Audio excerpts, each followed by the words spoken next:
Hey everyone, thanks so much for being here today. I'm really excited to speak with you today about how to get confident.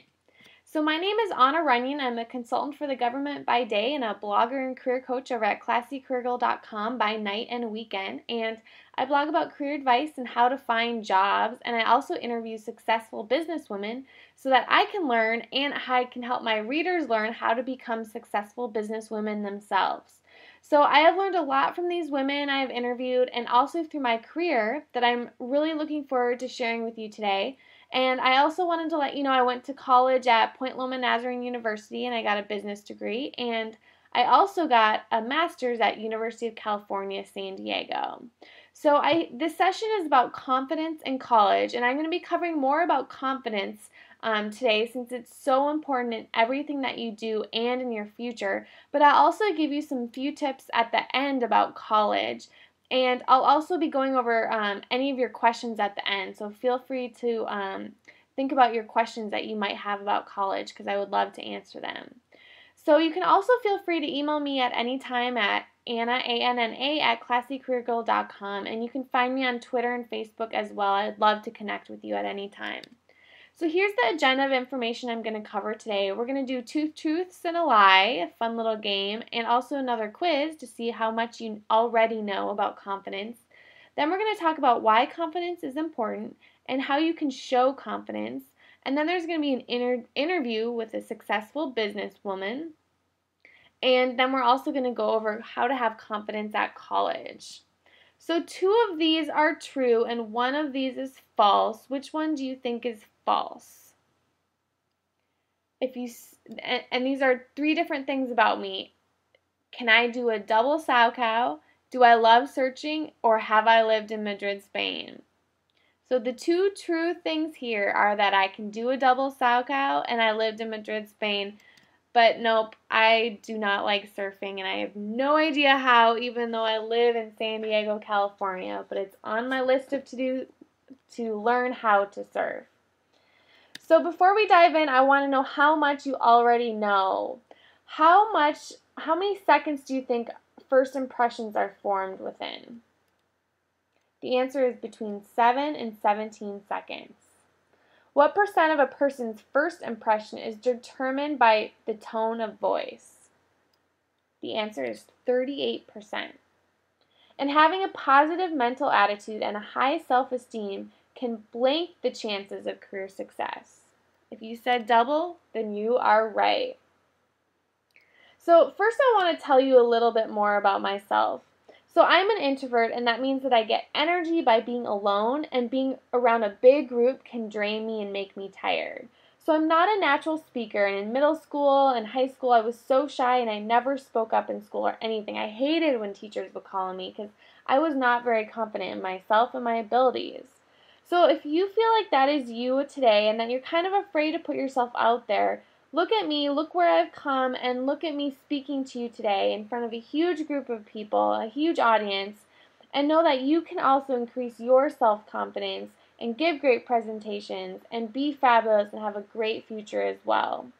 So have you ever wondered why some people grab all the attention that moment that they enter the room?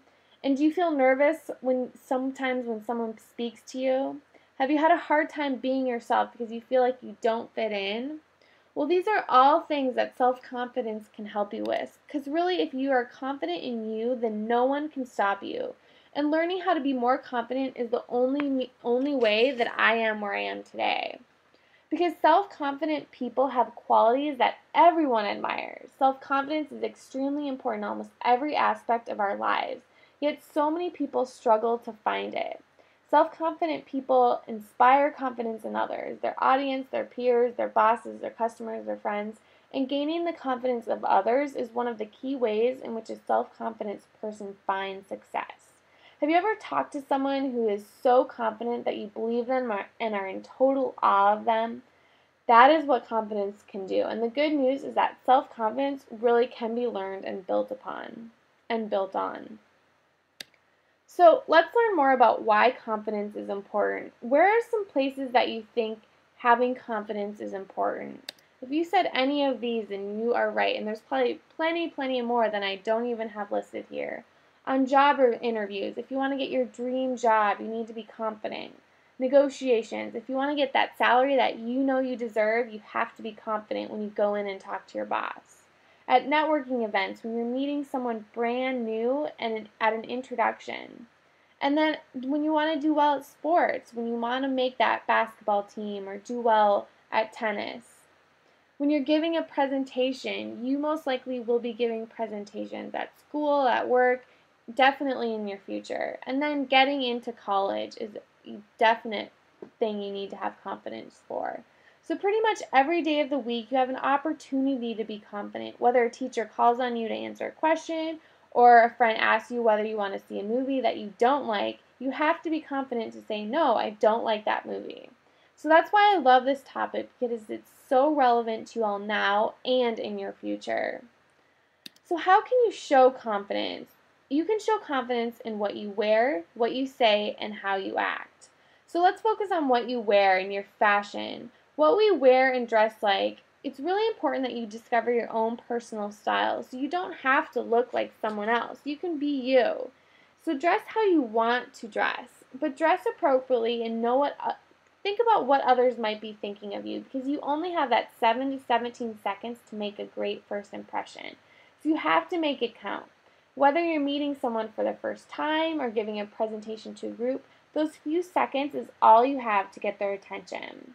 Also, I always feel more confident if I like the clothes that I'm wearing, and I actually do a better job at work when I am feeling more confident. And that is why I don't keep a ton of clothes in my closet that don't fit me, because I don't like to know, because I always want to wear something I feel confident in, and I know that certain pieces of clothing I do. And it helps also, if I don't have a closet full of a ton of stuff I don't like, to find clothes to wear in the morning. And then language and voice, how we talk and present ourselves. How do you present your language and your voice? Are you quiet or loud and strong?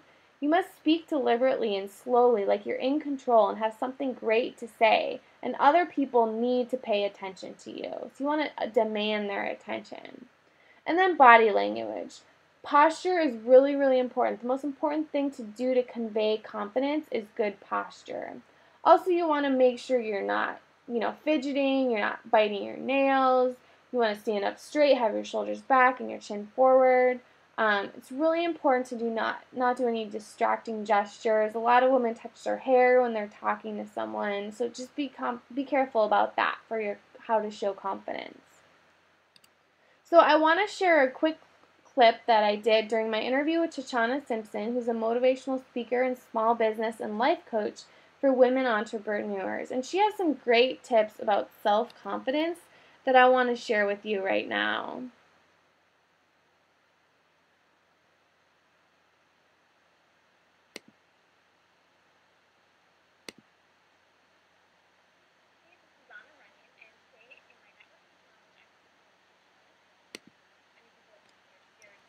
Put that out there and brag about themselves, but there's nothing wrong with it. There isn't, exactly. And I think I don't know why we women are trained this way, that we're not supposed to put ourselves on the forefront. Because men, they have no problem. They'll walk into a room and tell you how great they are, whether they are or they aren't. They don't care. They believe it, or they're trying to make you believe it. But us as women, we'll walk into a room and we'll be quiet, we'll be meek, we won't, talk about our skills. The one thing that really gets under my skin is when I'm talking to my friends, and then one friend will compliment the other, saying, "Oh, you have a nice dress." And the person's dress, "Oh, well, this dress, it's old. I haven't worn it. I got it on sale." It's like, shut up. Say thank you. And that's exactly what I do.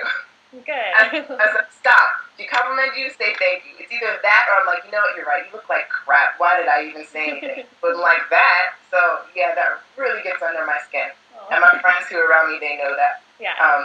Sorry, I went off a little tangent. No, that's okay. So how do you build up your self-confidence? Well, start celebrating your wins. We all have wins throughout the day. It doesn't have to be something that's astronomical, that changes the world. It could be just little, like you went and you asked for a promotion. You may not have gotten it, but congratulate yourself that you had the courage to even go and ask for it. That's a win. Look at your talents and abilities. I would say what I ask my clients to do is to how their life was maybe a year or even 3 years ago, and then write how your life is now and how you have changed and how your life has changed in the positive, only focusing on the positive. Because sometimes we like to mind hoard and keep all the horrible things that have happened to us and bring that to the forefront. But this is more about being positive and looking at what you have accomplished. You may not change the world right now, but you are on track to changing your world, and there are wins that you have that need to be celebrated and recognized. That's one thing. And another thing is I have something it's called the win folder. And I have it's called also Stellar Inspiration. So I collect things that motivate me and, resonate with me. So we have, So we have this one. It says, it's no use going back to yesterday because I was a different person then, which always I use because when you're going and you're looking at your life and saying, okay, maybe I didn't do this the right way, but look at how I've changed and how much better I am now. I would have done that differently. So really self-confidence, you're really talking about yourself. Another stellar thing is to ask your friends what they admire in you. What do they see in you? Because we never really see ourselves as how other people see us. And it's great. I've done that a couple times, and my friends have pulled out something that I would have never even thought of, something that I take for granted that I do all the time. I'm like, wow, okay, that's a positive. And then write that down in your journal. So those are some ways that you can start building up your self-confidence. Start saying thank you when people compliment you. Definitely. Definitely. Good one. I love that advice from Shoshana. I especially love when she talks about celebrating your accomplishments. So I'm not asking you to go around town bragging about every tiny thing you do, but if you've done something worthwhile, celebrate it. Whether it's getting a good grade, finding a course you enjoy and do well at, or learning some new app on your computer, this will really help you to feel more confident about yourself. So I suggest you take it a step forward, maybe put a note on your fridge or somewhere where you're going to see it. Even if you're the only one that's going to read it, it's totally worth it. So the bottom line for self-improvement is having faith in yourself. Remember, if you cannot love yourself, you cannot love anyone else or anything else. So do yourself justice, have faith in yourself, be happy and feel good. It's the best route to self-confidence. So another great idea is to make a list of 50 things that you do well. I know it sounds crazy and it sounds daunting at first, but accomplishing it is well within your grasp. Everyone does many things at a high level of competency. However, over time, people tend to take it for granted, all the things they've learned throughout their life. So if doing this takes a couple of days to complete, that's fine. Go as far back in time as you need it. Like maybe you got a trophy in sports or you have a knack for spelling. List everything you can think of. So the goal is not to find the largest win, but to steer your mind toward regaining awareness of your ability to achieve. So I would also love for you to spend some time also to talk to people you know, talk to your friends and family, and ask and tell them how much you rock at something. So what accomplishment are you proud of? What are you awesome at? What are you really good at? What are you a rock star at? Because like Shoshana said in her video, there's nothing wrong with bragging about how great you are. Of course, you have to do it at the right time. But there's nothing wrong with it, and you have to get used to telling people how great you are at things. Why? Because pretty soon you're going to have to be doing that. For instance, on those college applications you're about to submit, you need to sell you and how great you are and why that college needs to pick you. If you go to an interview for a job, you need to brag about yourself and how awesome you are and why that company needs to hire you. That is why it's so important to practice talking about how great you are in your accomplishments. And also practice positive self-talk, like I can do this, and tell yourself that you're good at things and great at things.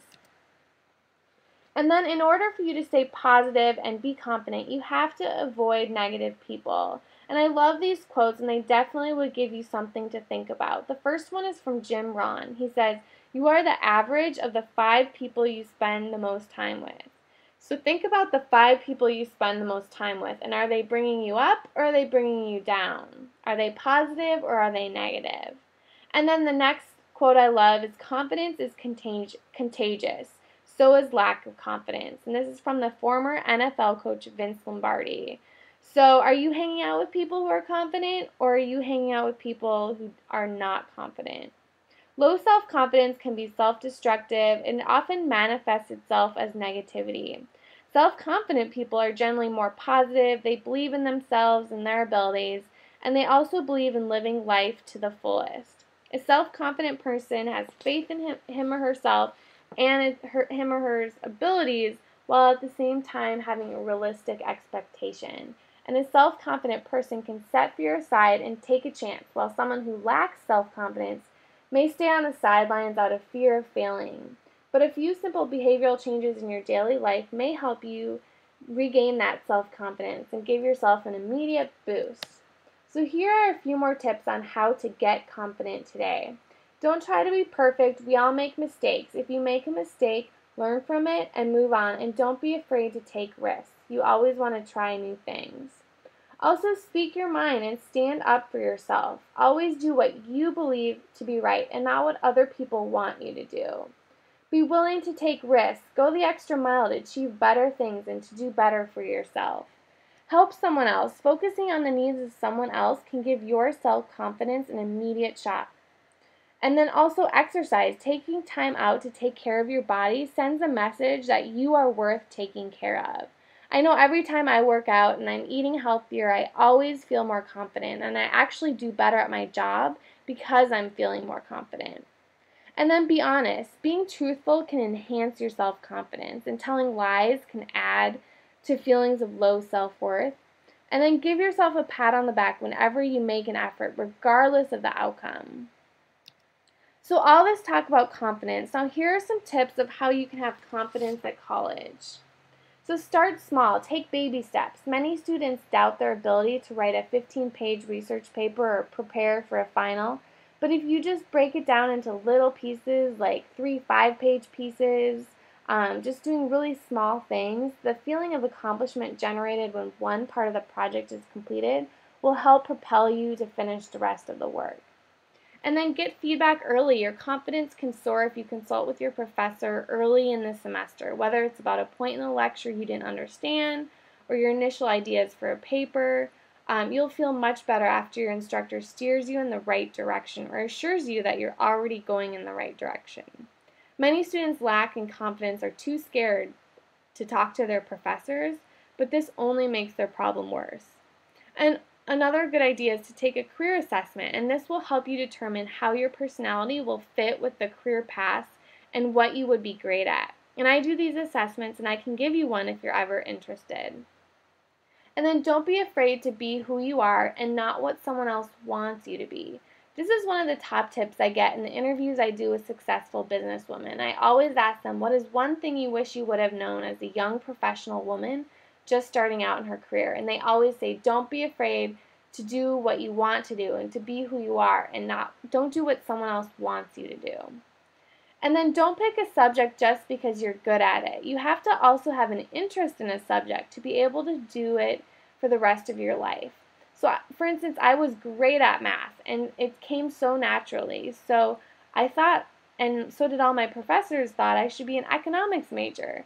But I realized I absolutely hated economics, and I hated math even though I was good at it, and I had a skill and ability for it. So I switched my major and I did something else.